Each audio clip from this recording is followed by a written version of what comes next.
Okay, so we are here back at the second cul-de-sac.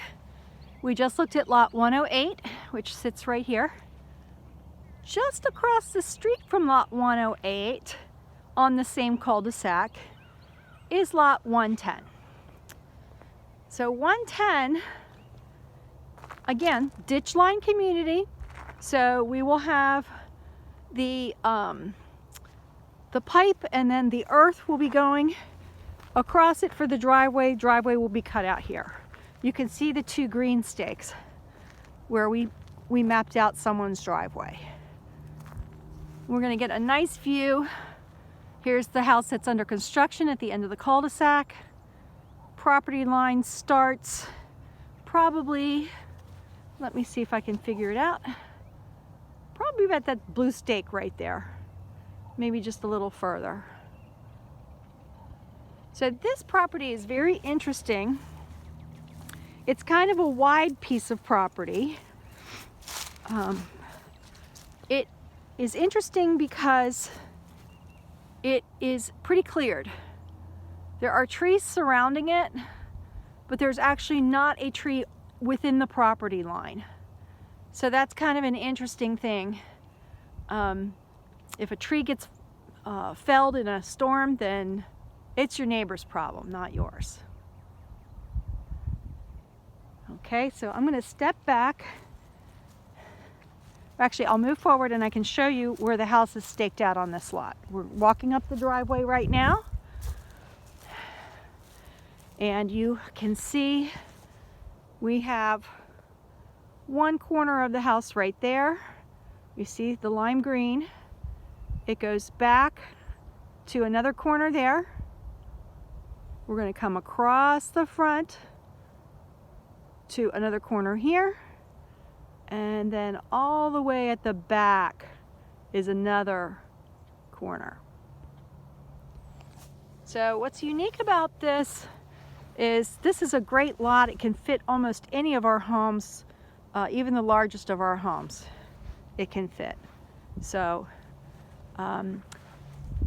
one thing that people notice when they're on this lot, of course, is the culvert at the back.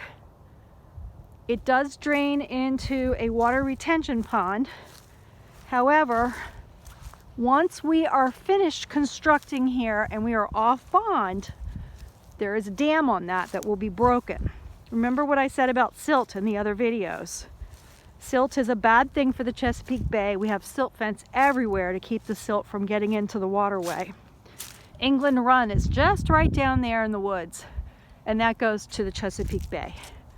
So right now we have any flow of water comes to this water retention pond, but when we're done here, the dam that is right here, there is a dam there, that dam will be broken, and this becomes what we call a dry pond. And the purpose of a dry pond is to collect the fast-moving water that moves from the upper lands here, and then it breaks that run, and then the water slowly disperses down, down, down, down, down. And so this dry pond will usually not hold water for longer than 24 hours. You should never really see any accumulation of water in the dry pond. So the property slopes down. It has a little bit of overwash of water down at the bottom. That should be graded out, and that should not be there. So you'll have some grading that takes place down there at the bottom to make that green, and so you won't have like a little saggy point there. Walking down just a little bit on this slope, Mother Nature has made Virginia very slopey. They call it the rolling hills of Virginia for a reason. That's our single level home over there. That's called the Cumberland. But there's not another neighbor until you get all the way over here and then there would be a house there facing the street. And then the next house will be way up on that hill. So like, again, tons and tons of space between neighbors. So I'm here and I'm gonna look back up to the street so you can sort of get a feel for the slope here. Behind the house, when we put the house in, where you see the stakes there, we will be grading it as level as we possibly can. We'll have the bulldozer come over and grade it between, I'd say 8 to 10 feet out, so you have a landing spot for a patio or a fire pit or some kind of a hardscape feature. These trees are fantastic. And I've even discussed the possibility of the company planting some evergreens along the bottomland here, so eventually you would not see that culvert. And I have a background in landscape architecture, so I can recommend what would be good for them to put in. We can discuss it.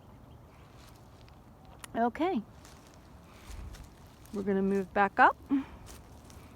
Coming back up, I'm at the back wall of the house right about here. Right here, back wall of the house. Again, the house sits down in this area, walks out onto this ground, and goes up from here. Just like some of our other ones that you see. All right, on to lot 112 next.